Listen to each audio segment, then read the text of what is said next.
Hello दोस्तों, स्वागत है आप सभी का हमारे YouTube चैनल NSG के स्टडी में। तो देखिए दोस्तों, एक बात कहना चाहूँगा आपसे। वीडियो को आप बिना देखे जज मत करना, क्योंकि नए चैनल के सब्सक्राइबर कम होने के कारण व्यू तो ऑटोमेटिकली कम ही आएंगे। इसलिए पहले वीडियो को एक बार एंड तक जरूर देख लें। वीडियो बहुत अच्छी है। इस वीडियो में जो भी स्टडी मटेरियल है उसी से मैंने भी तैयारी की थी, और इसलिए मैं अपने सारे नोट्स इस चैनल के माध्यम से आप तक शेयर कर रहा हूं। इसलिए दोस्तों, चैनल को सपोर्ट करें और सब्सक्राइब जरूर कर लें। इस चैनल पर जितना भी स्टडी मटेरियल आपको मिलेगा वो आपको सरकारी जॉब दिलाने के लिए पर्याप्त है। आप जीके में अच्छे से अच्छा स्कोर कर पाएंगे। दोस्तों, आज की इस वीडियो में हम प्राचीन भारत से महत्वपूर्ण टॉपिक बौद्ध धर्म के बारे में पढ़ेंगे। इससे पिछली वीडियो में हमने जैन धर्म के बारे में पढ़ा था। जिसने वो वीडियो नहीं देखी वो प्लेलिस्ट में जाकर देख लेना। दोस्तों, अगर आपको हमारी वीडियो अच्छी लगे तो अपने दोस्तों के साथ भी शेयर कर दिया करो। चलिए दोस्तों, वीडियो की शुरुआत करते हैं गौतम बुद्ध के एक प्रवचन के साथ। एक जलते हुए दीपक से हजारों दीपक रोशन किए जा सकते हैं, फिर भी उस दीपक की रोशनी कम नहीं होती। उसी तरह खुशियां बांटने से बढ़ती हैं, कभी कम नहीं होती। बौद्ध धर्म। बौद्ध धर्म के संस्थापक गौतम बुद्ध थे। बौद्ध धर्म के संस्थापक गौतम बुद्ध थे। इन्हें एशिया का ज्योतिपुंज या लाइट ऑफ एशिया भी कहा जाता है। गौतम बुद्ध को एशिया का ज्योतिपुंज या लाइट ऑफ एशिया भी कहा जाता है। गौतम बुद्ध कौन थे? गौतम बुद्ध कौन थे? गौतम बुद्ध का जीवन परिचय। जन्म स्थान। गौतम बुद्ध का जन्म 563 ईसा पूर्व में कपिल वस्तु के लुम्बिनी नामक, जो कि नेपाल में पड़ता है, लुम्बिनी नामक स्थान पर शाक्य वंश के राजा शुद्धोधन तथा रानी महामाया के यहाँ हुआ था।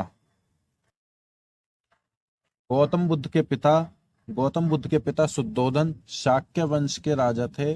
गौतम बुद्ध की माता रानी महामाया देवी थी, जो कि कोलिया वंश की राजकुमारी थी, और इनकी पत्नी का नाम यशोधरा था, और इनके एक पुत्र का नाम राहुल था। और गौतम बुद्ध के बचपन का नाम सिद्धार्थ था। इनका पालन पोषण इनकी सौतेली माता महाप्रजापति गौतमी ने किया, क्योंकि सिद्धार्थ के जन्म के एक सप्ताह बाद ही इनकी माता रानी महामाया की मृत्यु हो गई थी। इनका विवाह 16 वर्ष की आयु में यशोधरा के साथ हो गया था। इनके पिता का क्या नाम था? शुद्धोधन, और इनकी माता का नाम रानी महामाया देवी थी, जो कि कोलिया वंश की राजकुमारी थी, और इनके एक पुत्र का नाम राहुल था, और इनकी पत्नी का नाम यशोधरा था। ठीक है। इनका पालन पोषण इनकी सौतेली माँ महाप्रजापति गौतमी ने किया था।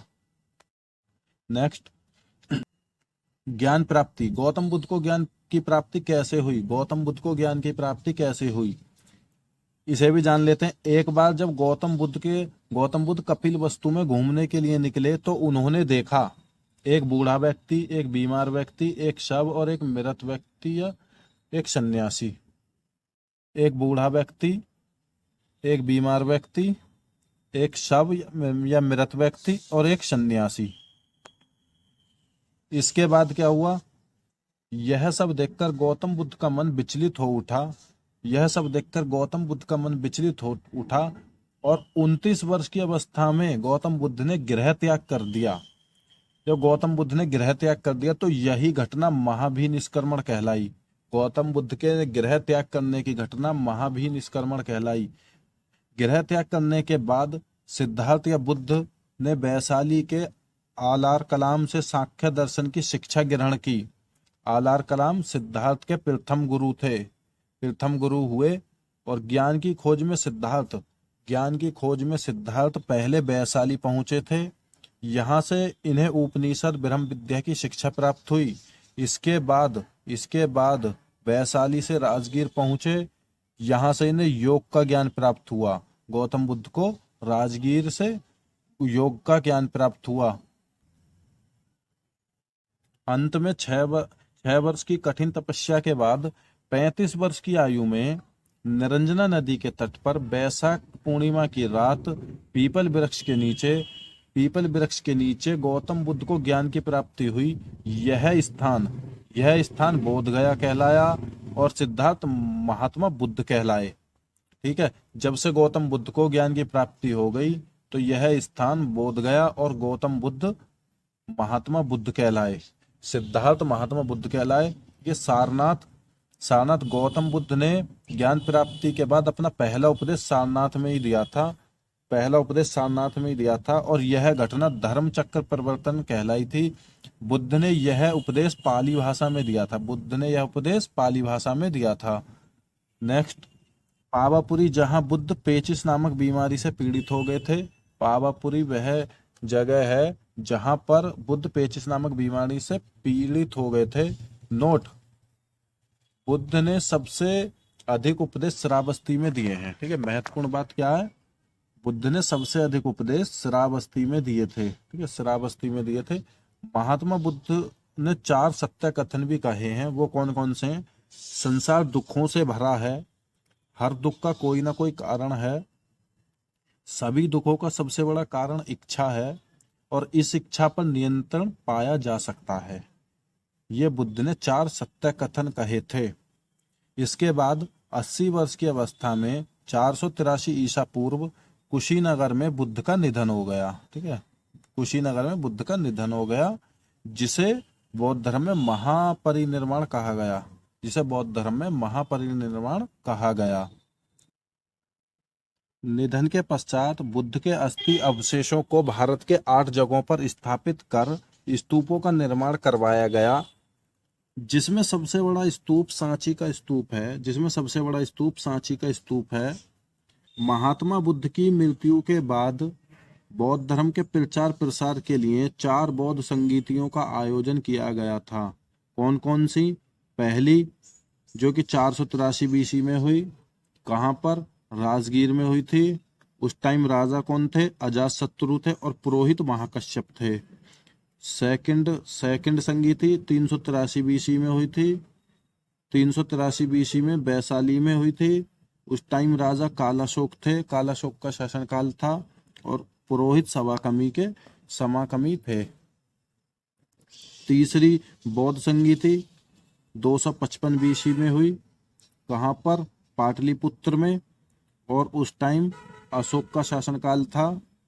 इसके पुरोहित मोगलीपुतस्य। और चौथी बौद्ध संगीति फर्स्ट एडी में हुई थी। कुंडलावन में फर्स्ट एडी में हुई थी, और कनिष्क के शासनकाल में हुई थी। चौथी बौद्ध संगीति में एक अध्यक्ष वसुमित्र और एक उपाध्यक्ष अश्वघोष थे। चौथी बौद्ध सभा के बाद बौद्ध धर्म 2 भागों में बट गया। पहला हीनयान, दूसरा महायान। हीनयान में बौद्ध धर्म का प्राचीनतम रूप था, और महायान में बौद्ध धर्म का नवीनतम रूप है। बुद्ध के जीवन की 4 महत्वपूर्ण घटनाएं। पहली, महाभिनिष्क्रमण। ये चारों घटनाएं बहुत इंपॉर्टेंट हैं। महाभिनिष्क्रमण, गृह त्याग की घटना, संबोधि, ज्ञान प्राप्ति की घटना, धर्म चक्र परिवर्तन, पहले उपदेश या प्रवचन की घटना। जब महात्मा बुद्ध ने सारनाथ में अपना पहला उपदेश दिया था, उसे धर्म चक्र परिवर्तन कहा गया। और महापरिनिर्वाण, शरीर त्यागने की घटना। 483 में महात्मा बुद्ध का महापरिनिर्वाण हो गया था। बौद्ध धर्म के कुछ प्रमुख प्रतीक चिन्ह। ठीक है, जन्म का था कमल, और गृह त्याग का प्रतीक था घोड़ा, ज्ञान की प्राप्ति का बोधि वृक्ष, पहले उपदेश का चक्र, निर्माण का पद चिन्ह, मृत्यु का स्तूप। बुद्ध के प्रमुख अनुयायी बिंबिसार, उदयन और हर्षवर्धन आदि। बुद्ध के अनुयायी 2 भागों में विभाजित थे। पहले भिक्षुक, दूसरे उपासक। बौद्ध धर्म का प्रचार करने के लिए संन्यास ग्रहण किया। भिक्षुक जो थे बौद्ध धर्म का प्रचार करने के लिए इन्होंने संन्यास ग्रहण किया, और उपासक जो थे इन्होंने गृहस्थ जीवन व्यतीत करते हुए बौद्ध धर्म अपनाया। बौद्ध साहित्य में क्या क्या है? बौद्ध साहित्य ये मूल रूप से पाली भाषा में रचे गए हैं। इनकी संख्या 3 है। पहला विनय पिटक, सुत्त पिटक, अभिधम्म पिटक। जातक कथाएं पाली भाषा में रची गए हैं। ये भी इनकी संख्या 549 है। इसमें बुद्ध के पूर्व जन्मों की कथाएं हैं। इसमें बुद्ध के पूर्व जन्मों की कथाएं हैं। बुद्ध चरित क्या है? इसकी रचना संस्कृत भाषा में हुई है और अश्वघोष द्वारा रचित यह एक महाकाव्य है। इसकी बुद्ध चरित की रचना किसने की थी? अश्वघोष ने। यह एक महाकाव्य है। इसमें बुद्ध का जीवन व्रत एवं उनकी शिक्षाओं का वर्णन है। इसे बौद्धों की रामायण भी कहा जाता है। और धम्मपद क्या? पाली भाषा में रचित है। इसे बौद्धों की गीता भी कहा जाता है। ठीक है, चलिए दोस्तों प्रीवियस ईयर के कुछ इंपॉर्टेंट क्वेश्चनों को अटेम्प्ट करते हैं। क्वेश्चन पहला, त्रिपिटक धर्म ग्रंथ है। त्रिपिटक धर्म ग्रंथ है ऑप्शन नंबर बी बौद्ध का। त्रिपिटक धर्म ग्रंथ पाली भाषा में रचित है। त्रिपिटक अर्थात तीन पिटारी, यह पाली भाषा में रचित है और यह धर्म ग्रंथ बौद्धों का है। क्वेश्चन नंबर 2, बुद्ध ने निम्न में से किस स्थान पर महापरिनिर्वाण या मृत्यु प्राप्त किया था? देखिए, बुद्ध ने ऑप्शन नंबर ए कुशीनगर में महापरिनिर्वाण प्राप्त किया था। यह बौद्ध तीर्थ स्थल है। क्वेश्चन नंबर 3, किसके द्वारा तीसरी बौद्ध संगीति को संरक्षण प्रदान किया गया था? ये किसके द्वारा तीसरी बौद्ध संगीति को संरक्षण प्रदान किया गया था? तो ऑप्शन नंबर बी अशोक के द्वारा बौद्ध संगीति को संरक्षण प्रदान किया गया था। यह पाटलिपुत्र में 255 बीसी में हुई थी। क्वेश्चन नंबर 4, बौद्ध ग्रंथ पीटकों की रचना निम्न में से किस भाषा में की गई थी? किस भाषा में की गई थी? ऑप्शन नंबर सी पाली भाषा में की गई थी। क्वेश्चन नंबर 5, सांची क्यों विख्यात है? सांची क्यों विख्यात है? तो ऑप्शन नंबर बी सबसे बड़ा बौद्ध स्तूप होने के कारण सांची विख्यात है, यह सांची प्रसिद्ध है। सांची, देखिए सांची नामक स्थान भारत के एमपी राज्य के रायसेन जिले में बेतवा नदी के तट पर एक स्थित छोटा सा गांव है। सांची एक छोटा सा गांव है जो कि बेतवा नदी के तट पर स्थित है एमपी में। अगला क्वेश्चन 6, मठ और स्तूप किस धर्म से संबंधित है? मठ और स्तूप किस धर्म से संबंधित है? देखिए, मठ का अर्थ क्या होता है? मठ ऐसे संस्थानों से है, मठ का अर्थ ऐसे संस्थानों से है जहां बौद्ध धर्म के गुरु अपने शिष्यों को शिक्षा उपदेश प्रदान करते थे। ठीक है, उसे मठ कहते हैं। मठ और स्तूप किस धर्म से संबंधित है? बौद्ध धर्म से संबंधित है। तो ऑप्शन नंबर ए बिल्कुल सही होगा। क्वेश्चन नंबर 7, गौतम बुद्ध ने अपना प्रथम उपदेश कहाँ दिया था? गौतम बुद्ध ने अपना पहला उपदेश सारनाथ में दिया था। ऑप्शन नंबर सी बिल्कुल सही है, सारनाथ में प्रथम उपदेश दिया था और यह घटना धर्म चक्र परिवर्तन कहलाई थी। अगला क्वेश्चन 8, बौद्ध धर्म ग्रहण करने वाली पहली महिला कौन थी? बौद्ध धर्म ग्रहण करने वाली पहली महिला उसकी सौतेली मां महाप्रजापति गौतमी थी। ऑप्शन नंबर सी बिल्कुल सही है, बोधगया स्थित है। बोधगया कहाँ पर स्थित है? बोधगया बिहार में स्थित है। ऑप्शन नंबर सी बिल्कुल सही है। यहाँ गौतम बुद्ध को ज्ञान की प्राप्ति हुई थी। यहाँ गौतम बुद्ध को ज्ञान की प्राप्ति हुई थी। अगला क्वेश्चन, जातक किसका ग्रंथ है?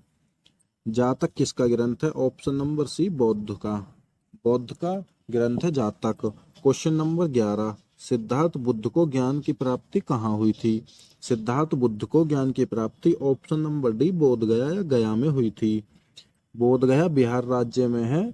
6 वर्षों की कठिन तपस्या के बाद 35 वर्ष की उम्र में निरंजना नदी के तट पर पीपल वृक्ष के नीचे सिद्धार्थ बुद्ध को ज्ञान की प्राप्ति हुई थी। क्वेश्चन नंबर 12, सारनाथ में बुद्ध का प्रथम प्रवचन कहलाता है। सारनाथ में बुद्ध का प्रथम प्रवचन कहलाता है। ऑप्शन नंबर डी धर्म चक्र परिवर्तन। क्वेश्चन नंबर 13, बुद्ध के गृह त्याग का प्रतीक है। बुद्ध के गृह त्याग का प्रतीक है ऑप्शन नंबर ए घोड़ा। बुद्ध के गृह त्याग का प्रतीक है ऑप्शन नंबर ए घोड़ा। और जन्म का प्रतीक था कमल और ज्ञान प्राप्ति का प्रतीक है बोधि वृक्ष। क्वेश्चन नंबर 14, गौतम बुद्ध द्वारा भिक्षुणी संघ की स्थापना कहाँ की गई थी? गौतम बुद्ध द्वारा भिक्षुणी संघ की स्थापना वैशाली में की गई थी। ऑप्शन नंबर बी बिल्कुल सही है। अगला क्वेश्चन नंबर 15, किसे एशिया की रोशनी द लाइट ऑफ एशिया कहा जाता है? किसे एशिया की रोशनी द लाइट ऑफ एशिया कहा जाता है? Option number B Gautam Buddha को। क्वेश्चन 16, कनिष्क के शासनकाल में चौथी बौद्ध संगीति या सभा किस नगर में आयोजित की गई थी? ऑप्शन नंबर सी कुंडलावन या कश्मीर। कनिष्क के शासन काल में फर्स्ट एडी को चौथी बौद्ध सभा आयोजित की गई थी कुंडलावन, जो कि कश्मीर में है। ऑप्शन नंबर सी बिल्कुल सही है। क्वेश्चन 17, तृतीय बौद्ध संगति कहाँ आयोजित की गई थी? तीसरी बौद्ध सभा अशोक के शासनकाल में 255 बीसी में पाटलिपुत्र में आयोजित की गई थी। ऑप्शन नंबर बी बिल्कुल सही होगा। क्वेश्चन नंबर 18, अशोक के शासनकाल में बौद्ध संगति किस नगर में आयोजित की गई थी?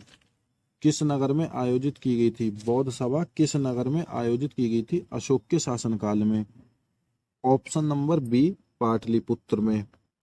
यह तीसरी बौद्ध सभा थी जो कि 255 बीसी में आयोजित की गई थी। क्वेश्चन नंबर 19, निम्न में से किस नगर में प्रथम बौद्ध संगति या सभा आयोजित की गई थी?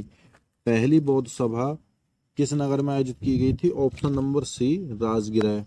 राजगृह में प्रथम बौद्ध संगति आयोजित की गई थी 483 बीसी में। अजातशत्रु का शासनकाल था उस टाइम। क्वेश्चन नंबर 20, बुद्ध की मृत्यु के बाद प्रथम बौद्ध संगति की अध्यक्षता किसने की थी?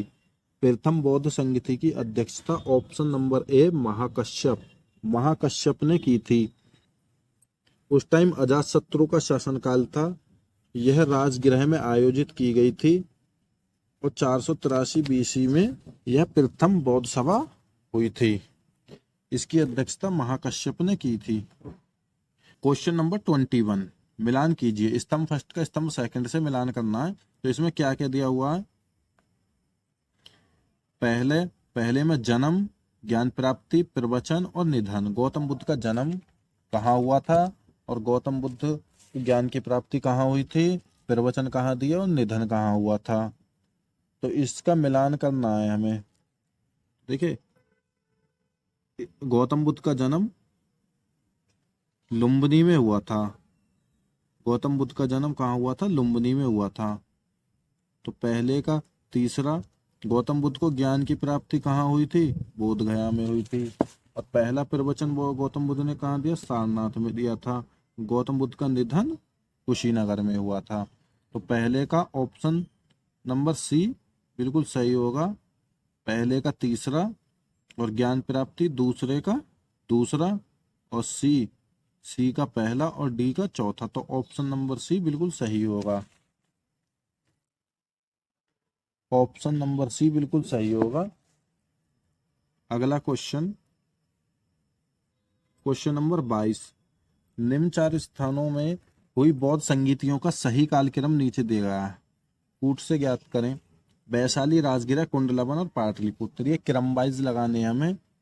देखिए, सबसे पहली बौद्ध सभा कहाँ पर हुई थी? राजगृह में। दूसरी वैशाली में और तीसरी पाटलिपुत्र में। चौथी कुंडलवन अर्थात कश्मीर में। कुंडलवन जो कि कश्मीर में। तो ऑप्शन नंबर डी बिल्कुल सही होगा। दूसरा, पहला, चौथा, तीसरा। क्वेश्चन नंबर 23, गौतम बुद्ध ने अपनी मृत्यु के उपरांत बौद्ध संघ के नेतृत्व के लिए किसे नामित किया था? देखिए, गौतम बुद्ध ने किसी को भी नामित नहीं किया था। ठीक है, किसी को नहीं। क्वेश्चन नंबर 24, गौतम बुद्ध का जन्म कब हुआ था? गौतम बुद्ध का जन्म 563 ईसा पूर्व में हुआ था। ऑप्शन नंबर ए बिल्कुल सही है। ऑप्शन नंबर ए बिल्कुल सही है। बौद्ध शिक्षा का केंद्र था। बौद्ध शिक्षा का केंद्र विक्रमशिला। बौद्ध शिक्षा का केंद्र विक्रमशिला था। ऑप्शन नंबर ए बिल्कुल सही है। क्वेश्चन नंबर 26, भारत में सबसे बड़ा बौद्ध स्तूप कहाँ स्थित है? भारत में सबसे बड़ा बौद्ध स्तूप कहाँ पर स्थित है? तो यह ऑप्शन नंबर बी सांची में स्थित है। सांची का स्तूप सबसे बड़ा बौद्ध स्तूप है और यह एमपी राज्य के रायसेन जिले में स्थित है। बेतवा नदी के तट पर एक छोटा सा गांव है। सांची एक छोटा सा गांव है बेतवा नदी के तट पर। क्वेश्चन नंबर 27, कश्मीर में कनिष्क के शासनकाल में जो बौद्ध संगीति आयोजित हुई थी उसकी अध्यक्षता किसने करी थी? उसकी अध्यक्षता किसने करी थी? इसकी अध्यक्षता ऑप्शन नंबर डी वसुमित्र ने करी थी। इसके अध्यक्ष कौन थे? वसुमित्र थे और अश्वघोष इसके उपाध्यक्ष थे। इसकी अध्यक्षता ऑप्शन नंबर डी वसुमित्र ने करी थी और इसके उपाध्यक्ष अश्वघोष थे। क्वेश्चन नंबर 28, निम्न में से कौन एक त्रिपिटक का अंग नहीं है? त्रिपिटक का अंग नहीं है। देखिए, कौन एक त्रिपिटक का अंग नहीं है? ऑप्शन नंबर ए जातक। जातक त्रिपिटक का अंग नहीं है। ठीक है, सुत्त, विनय, अभिधम्म त्रिपिटक के अंग हैं। क्वेश्चन नंबर 29, सूची 1 को सूची सेकंड से मिलाना है। देखिए शुद्धोधन बुद्ध के पिता हैं और महामाया बुद्ध की माता हैं। बुद्ध की मौसी व विमाता महारानी महाप्रजापति गौतमी है और बुद्ध की पत्नी यशोधरा है। तो फर्स्ट सेकंड थर्ड फोर्थ क्रम वाइज ऑप्शन नंबर ए बिल्कुल सही होगा। क्वेश्चन नंबर 13, सूची फर्स्ट को सूची सेकंड से मिलाना है। ठीक है, बुद्ध का सारथी कौन था? देखिए बुद्ध का सारथी चन्ना था और बुद्ध का प्रिय घोड़ा कंठक। बुद्ध के प्रथम गुरु कौन थे? अलार कलाम थे। और नदी, वह नदी जिसके तट पर बुद्ध को संबोधित ज्ञान की प्राप्ति हुई थी वह निरंजना नदी थी। ठीक है, निरंजना नदी के तट पर। तो ऑप्शन नंबर ए बिल्कुल सही है। क्वेश्चन नंबर 31, महात्मा बुद्ध किस क्षत्रिय कुल के थे? महात्मा बुद्ध किस क्षत्रिय कुल के थे? Mahatma Buddha option number A Shakya. Mahatma Buddha किस क्षत्रिय कुल के थे? ऑप्शन नंबर ए शाक्य वंश के थे। क्वेश्चन नंबर 32, सूची 1 को सूची सेकंड से मिलाइए। गृह त्याग की घटना, देखिए गृह त्याग की घटना महाभिनिष्क्रमण कहलाई और ज्ञान प्राप्ति की घटना संबोधि कहलाई। सारनाथ में प्रथम उपदेश, धर्म चक्र परिवर्तन और मृत्यु की घटना महापरिनिर्वाण कहलाई। इसलिए ऑप्शन नंबर ए बिल्कुल सही है, पहला। ठीक है, अगला क्वेश्चन नंबर 33, बुद्ध में वैराग्य की भावना किन 4 दृश्यों के कारण बलवती हुई? बुद्ध के अंदर वैराग्य की भावना किन 4 दृश्यों के कारण बलवती हुई? तो बुद्ध ने जो 4 दृश्य देखे थे वो कौन कौन से थे? एक बूढ़ा व्यक्ति, एक बीमार व्यक्ति और एक शव या लाश या एक सन्यासी। ऑप्शन नंबर ए बिल्कुल सही है। ठीक है, क्वेश्चन नंबर 34, बुद्ध ने सर्वाधिक उपदेश कहाँ दिए? बुद्ध ने सबसे अधिक उपदेश श्रावस्ती में दिए हैं। ये कौशल देश की राजधानी है, श्रावस्ती में दिए थे। बुद्ध ने सर्वाधिक उपदेश श्रावस्ती में दिए थे। क्वेश्चन नंबर 35, बुद्ध चरित जिसे बौद्धों का रामायण कहा जाता है के रचनाकार कौन है? देखिए बुद्ध चरित संस्कृत भाषा का महाकाव्य है, संस्कृत का महाकाव्य है। इसके रचनाकार अश्वघोष हैं। इसमें बुद्ध का जीवन चरित वर्णित है। इसमें बुद्ध का जीवन चरित वर्णित है। क्या ऑप्शन नंबर ए बिल्कुल सही होगा। क्वेश्चन नंबर 36, कौन सी बौद्ध रचना गीता के समान पवित्र मानी जाती है? कौन सी बौद्ध रचना गीता के समान पवित्र मानी जाती है? तो option number B Dhammapada Gita के समान पवित्र मानी जाती है। क्वेश्चन नंबर 37, बौद्ध धर्म में त्रिरत्न क्या इंगित करता है?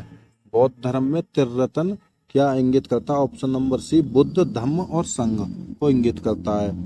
तो ऑप्शन नंबर सी बिल्कुल सही होगा। क्वेश्चन नंबर 38, निम्न में से कौन सा बौद्ध पवित्र स्थल निरंजना नदी पर स्थित है? ऑप्शन नंबर ए बोधगया जो कि बिहार में है, यह निरंजना नदी के तट पर स्थित है। गौतम बुद्ध का गुरु कौन था? गौतम बुद्ध का गुरु आलार कलाम था। आलार कलाम ऑप्शन नंबर बी बिल्कुल सही है। क्वेश्चन नंबर 14, बुद्ध ने अपने जीवन की अंतिम वर्ष ऋतु कहाँ बिताई? बुद्ध ने अपने जीवन की अंतिम वर्ष ऋतु कुशीनगर में बिताई थी। ऑप्शन नंबर सी बिल्कुल सही होगा। तो दोस्तों आपको वीडियो कैसी लगी कमेंट बॉक्स में जरूर बताएं। यदि वीडियो में जानकारी अच्छी हो तो वीडियो को लाइक करके अपने दोस्तों को भी शेयर कर दो और हमारे चैनल NSG के स्टडी को सपोर्ट करो दोस्तों। तो चलिए दोस्तों मिलते हैं अगली वीडियो में, बने रहिए चैनल के साथ। Thanks for watching.